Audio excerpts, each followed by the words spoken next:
Hey, everybody, welcome in. It is a Tuesday edition of the Houtopia Football Podcast. I'm Sean Pendergast, one half of Payne and Pendergast on Sports Radio 610. And man, we got a lot to get to. A quick reminder as we get off here from the outset, subscribe, rate, review. I'll remind you again a little bit later. Appreciate everybody subscribing to the podcast, downloading it, telling a friend, rating it, reviewing it. If you have not subscribed yet, hit that subscribe button and you'll get the Houtopia Football Podcast delivered directly to whichever mechanism or apparatus you use to listen to podcasts. So we appreciate everybody in what is going to be a really fun week with free agency starting essentially on Monday. The legal tampering period can start on Monday. That's when we're going to start to see reports of agreements between free agents and teams. They can't officially sign until Wednesday afternoon, but Monday at 11 a.m. is when teams can start talking to free agents that are not their own. So should be a really fun week. Today is franchise tag day as well. We'll get into that. But before we get into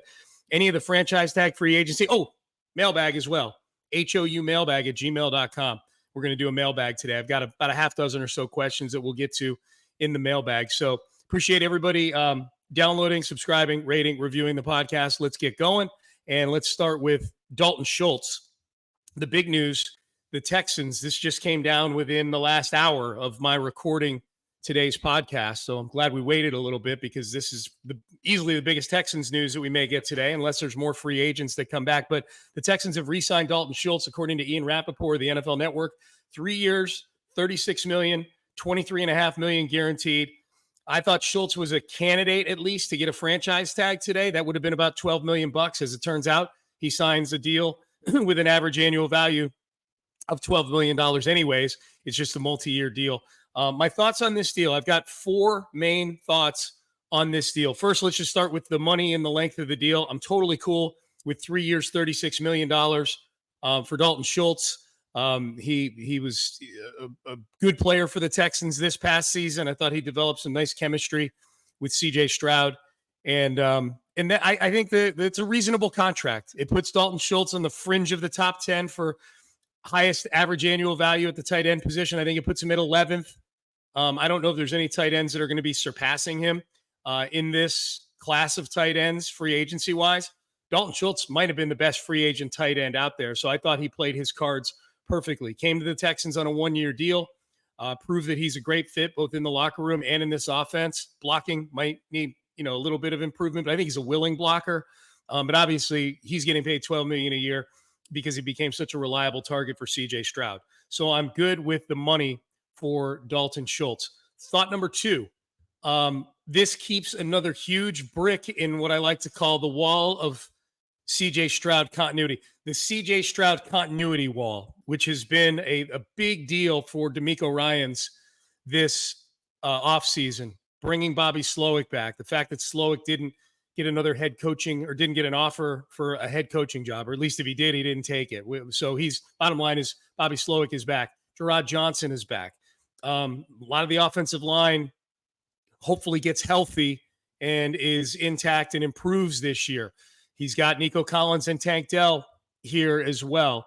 Maybe even Devin Singletary comes back as part of a committee in the backfield. But Dalton Schultz, yet another Texan from last year in an offense that, if they can get better in the red zone, could be one of the best offenses in all of football next year. And obviously there's still more moves to be made, either in free agency and in the draft, to help improve the offense further. But 2023 was a great start to the C.J. Stroud era. I think bringing some of the guys back that he is comfortable with.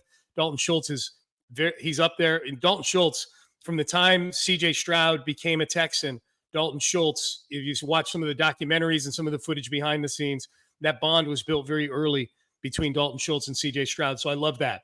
Number three, if they hadn't made this signing, then you're heading into free agency with tight end as a real big hole on this depth chart right now. I love what Brevin Jordan did at the end of last season, and he too, I think, built some chemistry with C.J. Stroud, but Brevin Jordan just isn't a proven enough commodity yet for me to say that, Dalton Schultz is gone, but at least you got Brevin Jordan.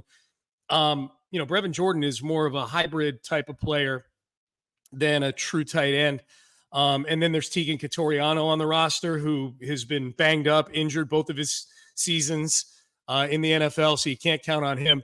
So I think bringing Schultz back adds some stability to that position. Now, that said, I have been a big advocate that if Brock Bowers of Georgia drops down the draft board, I've seen him going anywhere from 5th to the Chargers to, I saw a mock draft today that he dropped all the way to 21st with the Miami Dolphins.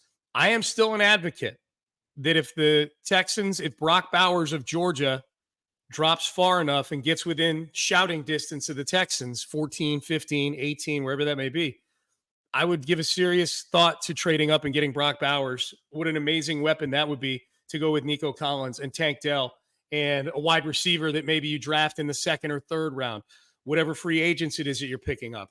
I'm sure there's a running back that they're going to be signing here in the next few days. So it's a really exciting time for this offense. And Dalton Schultz would not prevent me from trying to further upgrade that position. I don't think it happens, but I would love to see it happen. So there's that. Number 4, I like the message that this signing continues to send to potential free agents that are going to be on the market next week. We know that Nick Caserio is big in these short-term deals, a lot of one-year deals. While he's big into those, he's also big into sending the message that if you play well on your one-year deal, we would love to bring you back. I think Malik Collins was an example of that last year. I think Dalton Schultz is an example of that this year. So I think the timing of it is very fortuitous in that it sends a nice message to guys that the Texans may be in conversations with on one-year prove-it deals. Like, hey, if you prove it, we've proven that we will take care of you, and if you're able to hit the market and go get paid, then good for you. But the Texans obviously still have a lot of guys, a lot of free agents of their own that could pop. Who knows? Maybe one pops during this podcast. They've got a lot of guys. We've got a mailbag question about that, so I'm going to save that for the mailbag as to who the next Texans free agent that could sign before free agency begins on Monday could be.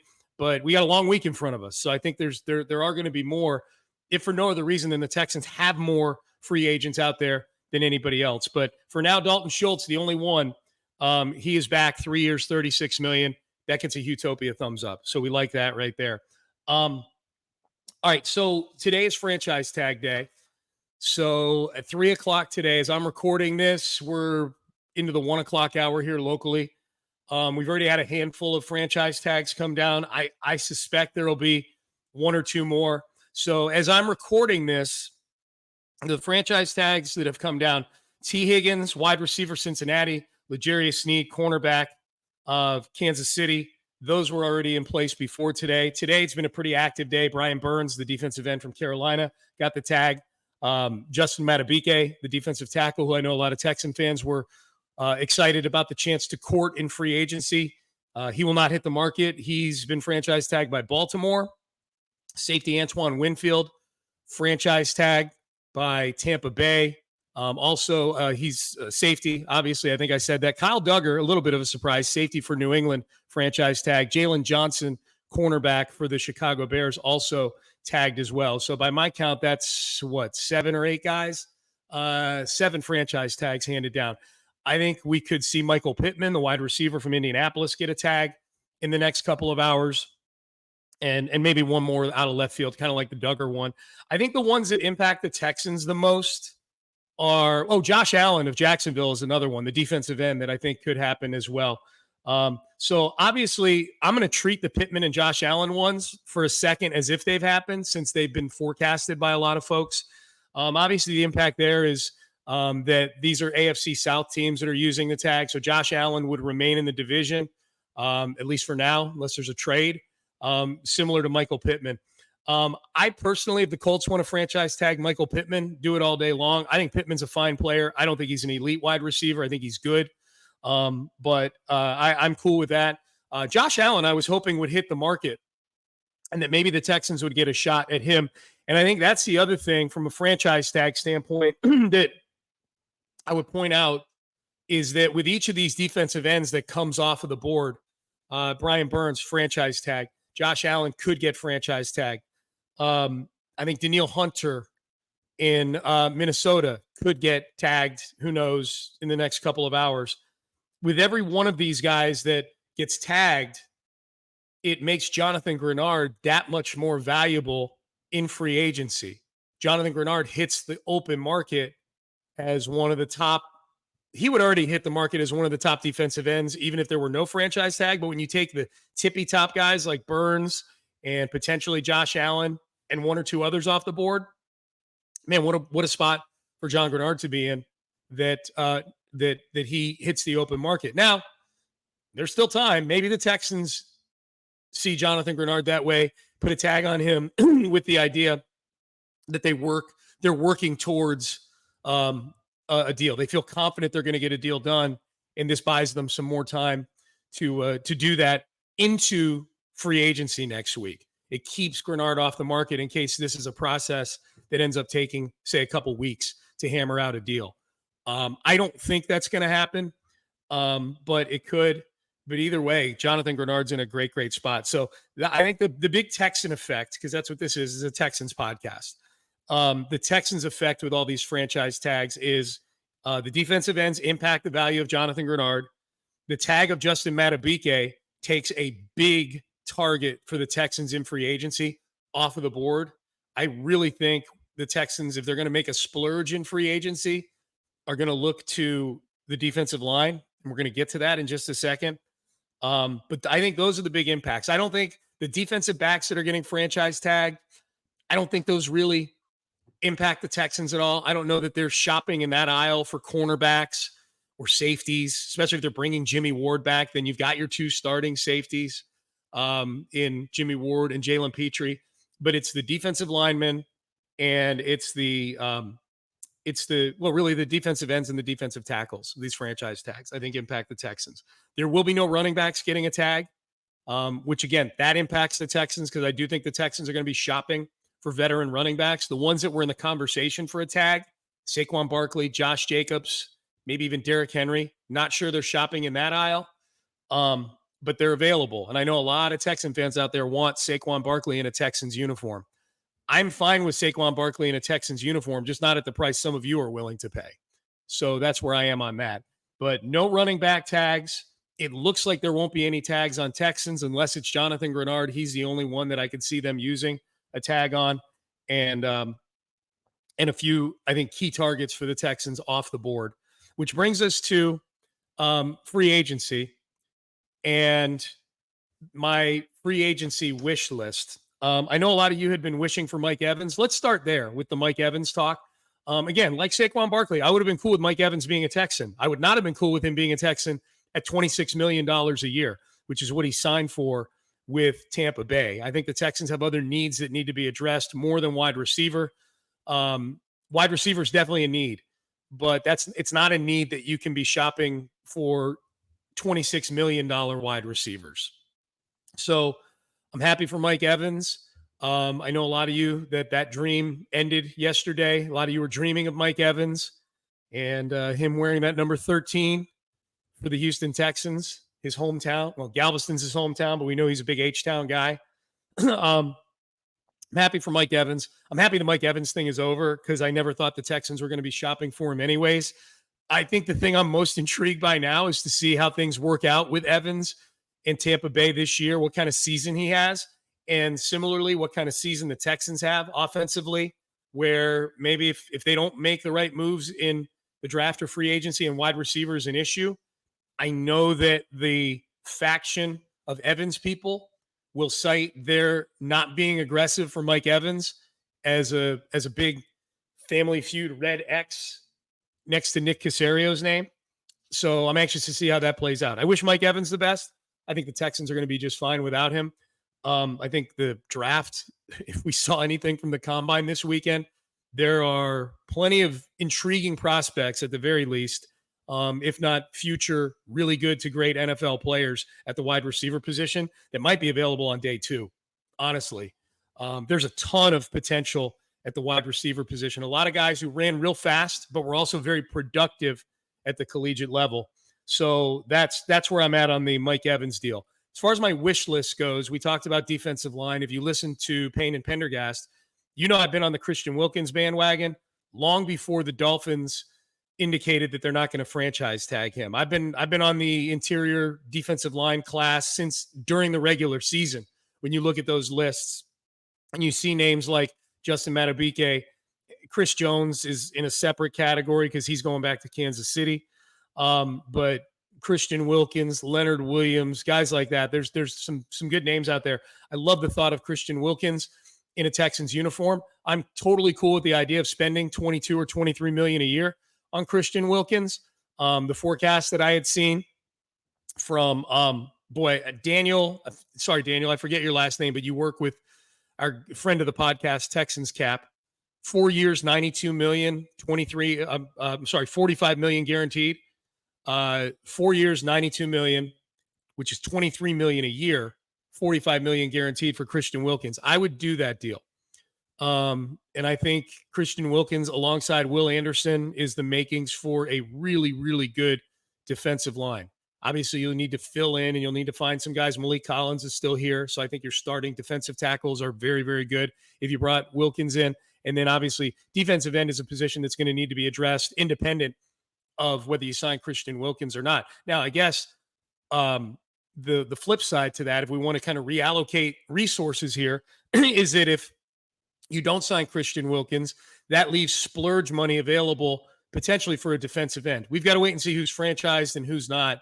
But I would expect if I were to predict one thing for next week, it would be that the Texans are going to spend more than normal Caserio level money on the defensive front. That would be my one big prediction, is that they will spend on the defensive line. So Wilkins is on my wish list. My wish list, this might have even been a mailbag question last week. So if I'm being repetitive, I apologize. We get new listeners all the time to the podcast. I'm cool with one splurge, and I want it to be Christian Wilkins. I think they need a veteran, productive running back. My wish there would be Derrick Henry. I think he's going to be cheaper than Saquon Barkley and Josh Jacobs. I think they need sort of a mid-tier complementary wide receiver upgrade over Robert Woods and Noah Brown. Mine would be Tyler Boyd or Curtis Samuel. Boyd's the name I brought up, I think, when we had this mailbag question. But I've done, some digging, watching some Curtis Samuel and just kind of looking at fits and things like that. And it seems like he falls into a price range. My price range for this wide receiver is in that 8 to 10 million a year range. So I think that would be a good one. And then just like a veteran leader on defense at linebacker, Levante David is a name that I really like, but it sounds like he might be of that Mike Evans mindset, which is I'm either going to be a Buccaneer, or I want to retire a Buccaneer, that kind of thing. I don't think Evans was going to retire, but Levante David might be at that stage where it's not with the Bucs. I just don't want to play football anymore. So I'm not super optimistic it could be him, but I think he could fall into a price range if he's up for something different to go with a team that I think is better than the Tampa Bay Buccaneers and the Houston Texans. That could be a good one. We hear a lot about Aziz Shahir from Tennessee. Was coached by DeMeco Ryans in San Francisco. I'd be cool with that too. I do think they're going to sign a linebacker. So I think I would be cool with that too. But that's sort of my wish list. Big splurge on the defensive front, veteran running back, complementary wide receivers, and then another kind of mid-tier signing defensively, particularly if it's an older player who's a good kind of locker room fit, then that's kind of where I'm looking. As far as bringing guys in from outside, we'll talk about the guys that the Texans have as their own free agents here in just a second. So that's where we're at on free agency. I guess the last thing would be on the free agency front and news in the NFL was the release of Russell Wilson yesterday. Boy, what a disaster that is. Deshaun Watson and the trade in Cleveland is so thankful for the Russell Wilson trade because it's keeping the Deshaun Watson trade from being the biggest disaster trade. And those two trades were made within a week of each other. What a crazy time. I have to go back and see what all the articles were about how Cleveland has given their city hope and Denver has given their city hope. And the only thing they've been missing are quarterbacks all these years and And meanwhile, Cleveland would probably be better off with Baker Mayfield now than they are with Deshaun Watson. But as far as Russell Wilson goes, here's my view on the Russell Wilson trade. This is how disastrous the Russell Wilson trade was. If the Broncos didn't give Russell Wilson the contract extension, if you recall, they trade for him, and he still had 2 years left on his deal that he signed with Seattle. So they could have traded for him 2 years, 50-something million, 25, 26 million a year, and just let it play out for at least a year. but they gave him a contract extension within just a few months after he got there for $265 million over 5 years or whatever it was. It was some crazy number. And I thought it was silly at the time to give that kind of money to him because he wasn't all that great at the end in Seattle, Russell Wilson. He just wasn't. I totally understood the trade, and I probably would have done the trade if I were Denver. Just the trade. Couple of firsts, couple of seconds, might have been another day 3 pick in there, and then Noah Fant, Drew Lock, and then I think Shelby Harris, the defensive lineman. So 3 players and a bunch of picks. High picks. Hell, one of them turned into Devin Witherspoon, the 5th pick in the draft this last year. If they had just done the trade and inherited that contract and just let it play out over a couple of years, they'd be through it now. They'd be through the 2 years so they could let Russ walk if he wanted to. The trade would have still been a disaster. He was 11-19 as a starter. So it would have been a disaster even if they didn't give him the contract. But they gave him the contract, and he leaves behind $85 million in dead cap money. Just maybe one of the biggest disasters in the history of sports, this Russell Wilson trade. So we'll see. Now, that said, Russell Wilson can now go sign for the minimum somewhere. He's already getting paid $39 million for this season. Denver's picking up that tab. Whoever signs Russell Wilson, all they got to do is pay him the minimum, and Denver's paying the rest. That's how it works. So if Pittsburgh signs him, pays him $1 million, the minimum, call it $1 million. That means Denver gives the other 38 to Russ. So Russ is actually in a decent spot. I just don't think he's a very good football player anymore. But he'll get another chance. Someone will give him a chance. The league's desperate at the quarterback position. Pittsburgh's the favorite on the betting board right now to get Russell Wilson. We'll see what happens. Atlanta, Tampa, Minnesota, a few other teams. All right, let's get to the mailbag. HOU mailbag at gmail.com is the address. If you're watching on the stream, you see it right there. HOU mailbag at gmail.com. I read all of them, so send them in. Let's start with Charles. Hey, Sean, I know Caserio isn't one who's a big spender, but for this question, what position do you think he would be willing to splurge more money towards this offseason? I kind of alluded to it. I think the reason I'm still addressing this as a mailbag question is because it's framed as Caserio. What does Caserio want to do? I think it's a really collaborative effort with Caserio and DeMeco Ryans. I think we can look and see that Caserio has probably done a lot of things in the last year since DeMeco got here that maybe somebody who's steeped in the New England ways may not have done. And I think that's a real credit to Nick and his flexibility and adaptability. I think it's a real credit to DeMeco Ryans for being able to come in and probably appropriately convey some of the things that he believes in and that he likes. These two have had a great working relationship since DeMeco set foot back in the building back in January or February of last year. So I think it's a collaborative thing. And to that end, to maybe repeat something that I said earlier, I think it's going to be on the defensive side of the football, and I think it's going to be on the defensive line. I think offensively, if there's, I don't know if we're going to call Nico Collins a splurge, but it does sound like there is some talk going on about an extension for Nico Collins. I need to wait and see what that looks like before I categorize it as a splurge. If they're paying Nico top 5 receiver money, that's a splurge right now. Nico's had one good year. If they're paying Nico, I don't know if I said DeMeco or Nico there. I'm talking about Nico Collins. So I think that's, Charles, I think that's where the splurge takes place. I think a lot of that's going to be steered by DeMeco Ryans. Chris in the ATL, frequent emailer to the podcast. Chris, I appreciate you. Even if you think I poo-pooed your question from last week. KPIs. I love Chris in the ATL always brings the business angle on things. Key performance indicators are realistic measurements in a business that, if achieved, result in success for that year. Well, let's assign a specific player's performance as an indicator to a team's overall success. I love this question. I don't know how podcast friendly this question is. But I love it. It's friendly to me. What would be your top 5 Texans KPIs, key player performance indicators, so KPPIs, that would result in a successful 2024 season? He gives some examples. Number of TDs for this guy, number of sacks for that guy. I only have a couple that are individual. I'm going to kind of take your question, Chris, as a truly team question. These are my 5 things If the Texans hit all 5 of these key performance indicators, I think there's a good chance that they are the number 1 team in the AFC. And I don't think any of them are unreasonable. I think doing all of them is not unreasonable, but improbable. But these would be my 5. Number 1, averaging 4.3 yards per carry as a team on the ground. That would put them in 2023, it would have put them about 10th, right around. I think there's a gaggle of 4.3 yard per carry teams hovering around the top 10. In other words, if they're a top 10 rushing team by this raw stat, yards per carry, man, with CJ Stroud as your quarterback, holy smokes. So that would be 1. I don't think that's unreasonable. I don't know if it happens, but I don't think it's unreasonable for it to happen if they get a healthy offensive line, and we'll see who they sign in free agency. Number 2, this is an individual one. Will Anderson, 15 sacks. If Will Anderson turns into the beast that he looked like at the end of last season, and if you look at the accumulation of his 7.5 sacks, most of them came in the second half of the season. He went into that Tampa Bay game with 1 sack on the season, I think.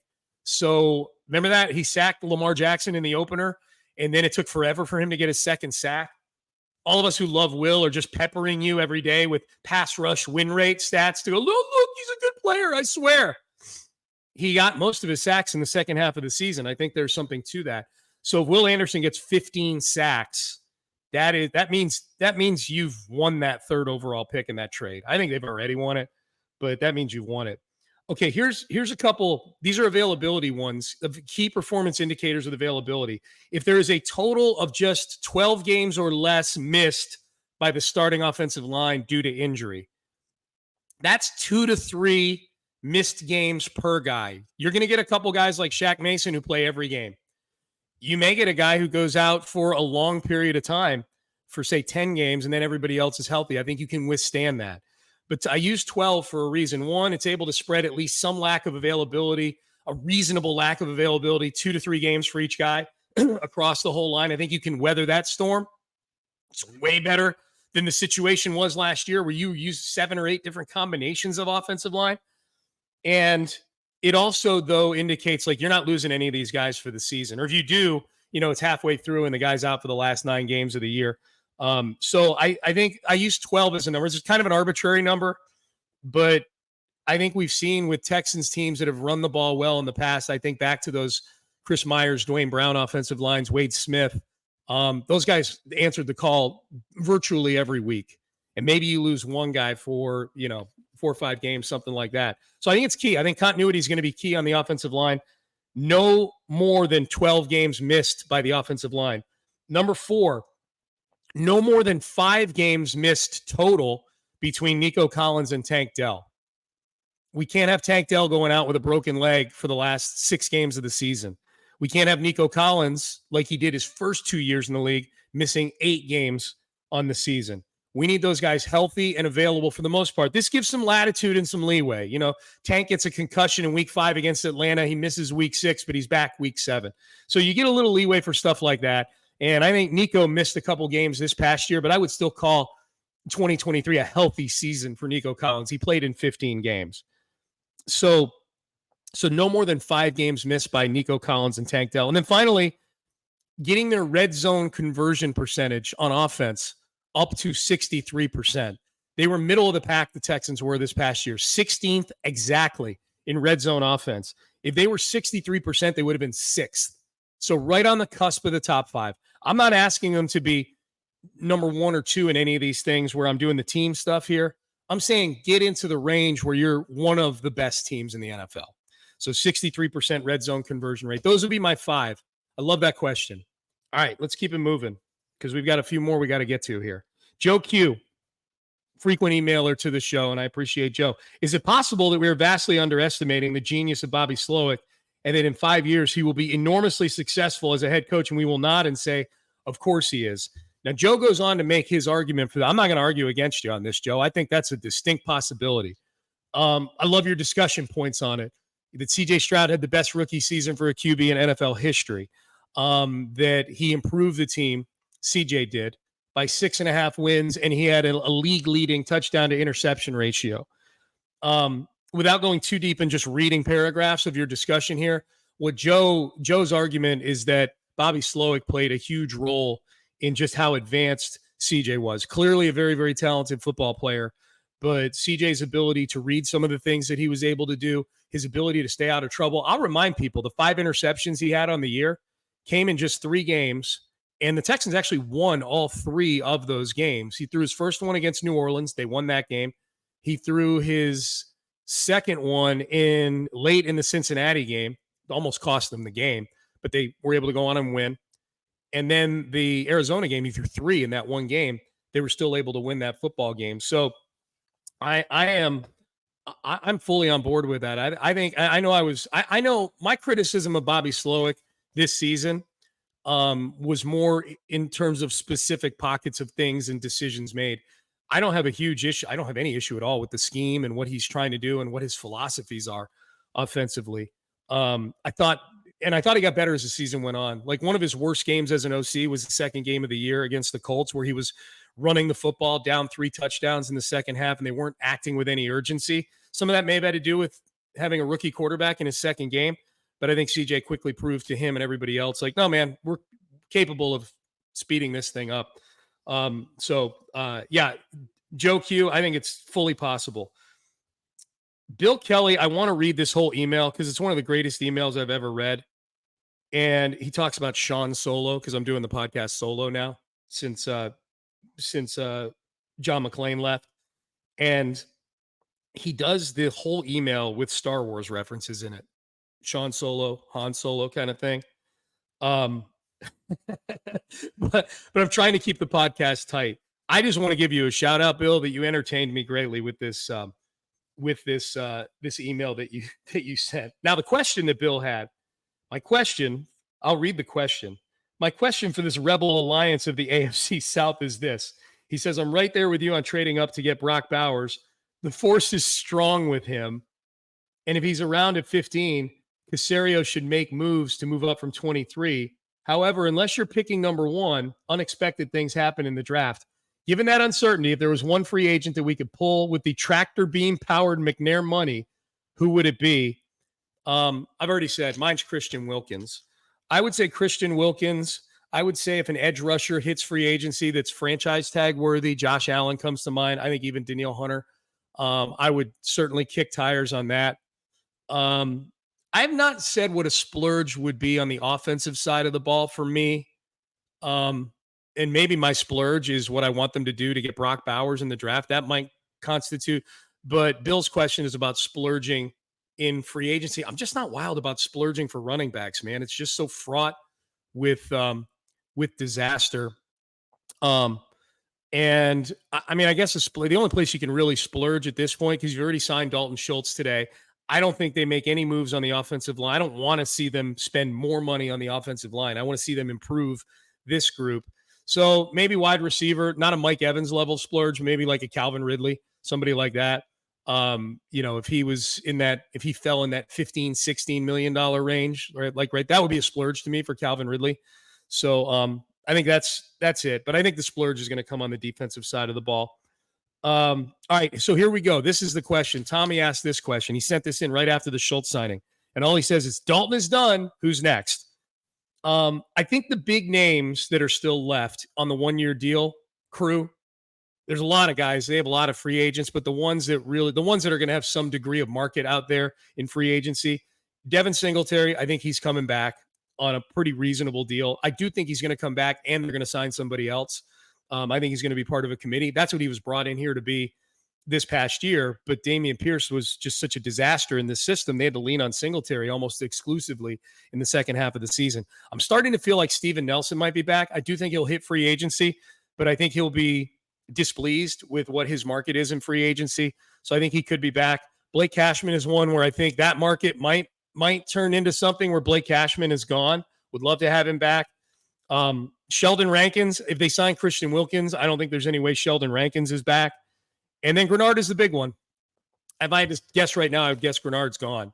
I don't know what the overall market says about Grenard, but it only takes 2 teams to really feel strongly about a guy for a market to be created. So I think Grenard is probably gone.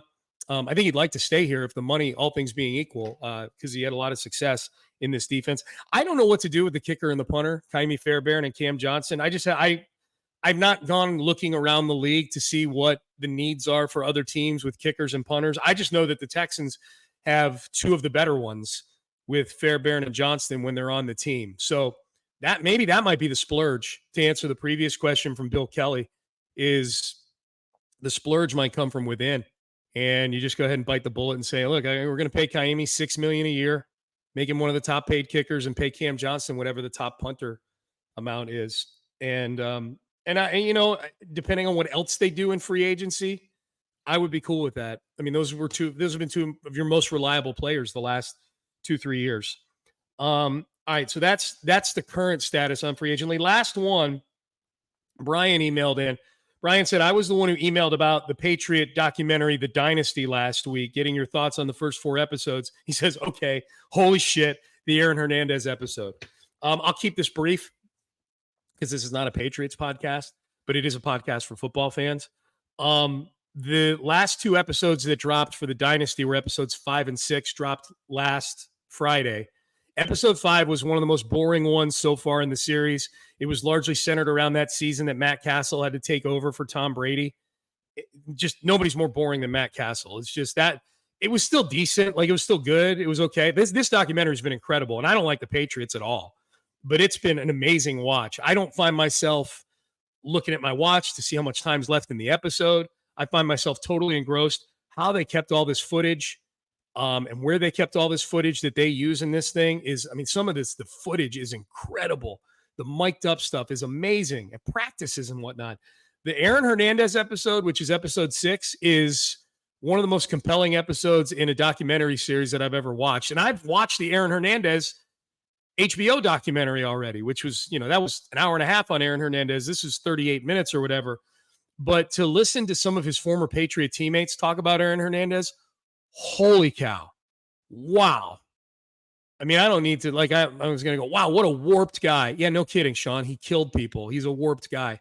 But I don't want to say it went beyond that. Nothing goes beyond killing people. But as far as locker room etiquette and behavior, it went beyond anything that you've heard of players before. I'm sure. I know I've got a co-host who was in NFL locker rooms for 10 years. And it's, there's probably Aaron Hernandez isn't the only freak that's been in an NFL locker room. I'm not saying Seth is a freak. I'm saying he's probably seen a lot of freaks is what I'm saying.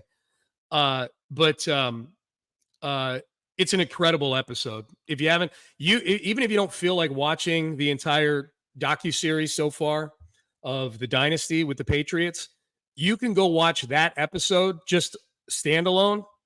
And I would say go out of your way to do it if you're interested in the Aaron Hernandez story. I find the Aaron Hernandez story fascinating, mostly because he's from a town that's 10 minutes from where I grew up. And he was all set to go to UConn, which I think my dad was in the athletic department there at the time when Aaron Hernandez was set to go there. And the Aaron Hernandez stories that you heard back when he was in high school are bone chilling. And, and then, we go on to, obviously we know how that story ends. But it's not one of these things where you got to watch the first 5 episodes. It's not episodic television where everything leads into something. I mean, it kind of does, but it's a sports team. So you know how all these things end. There's no spoiler alerts. Watch the Hernandez. It's on Apple TV. Watch the Hernandez episode. That's what I would tell you. All right. It's houmailbag@gmail.com. That's how you get me emails to the show. Appreciate everybody emailing to the show today. Again, subscribe, rate, review if you are listening to this podcast, maybe for the first time, and you want to subscribe to it. And download it and get it automatically. Click that subscribe button and you'll get it wherever it is you get your podcast. Rating and reviewing the podcast always helps as well. So we appreciate that if you do that too. We'll be back on Thursday. John Harris is going to join me on Thursday. We do guests on Thursday now. So solo me with the mailbag on Tuesday, guest on Thursday. Season gets here. We'll go to 3 episodes a week. Can't wait, man. This is going to be a fun week. So good week to subscribe to the podcast. John Harris, Texans sideline reporter, and the best draft expert that I know of, my former co-host in my first ever radio job, who's John Harris. He's the best. So he'll join me on the podcast on Thursday. So be on the lookout for that. So for my producer, Anthony Irwin, I am Sean Pendergast. We are out of time. We will see all of you on Thursday this week. Enjoy the week. Enjoy free agency. Enjoy franchise tags, a whole 9 yards. We'll see you later this week. Have a great week, everybody.